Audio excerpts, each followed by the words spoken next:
5 تا خوراکی ممنوعه برای گربه‌ها. شماره 5 جگر خام. جگر خام ویتامین زیادی داره، از جمله ویتامین آ. ویتامین آ میتونه توی گربه‌ها مشکلات استخوانی و مفصلی ایجاد کنه.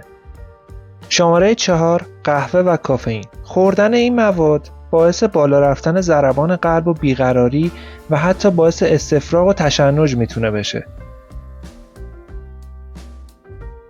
شماره 3 استخوان. استخوان به هیچ عنوان توصیه نمیشه که چه به سگ چه به گربه داده بشه، برای اینکه باعث انسدادهای مختلف میشه و میتونه زخم‌های معده و آسیب‌های جدی به فک و دندون وارد کنه. شماره 2 سوسیس و کالباس. سوسیس و کالباس دارای مواد نگهدارنده زیادی هستن و از ادویه‌های زیادی برای تهیه این فرآوردهای گوشتی استفاده میشه. شماره 1 انواع شکلات. داخل شکلات ماده‌ای به اسم تئوبرومین وجود داره که بدن گربه آنزیمی برای شکستن این ماده نداره و برای گربه سمیه.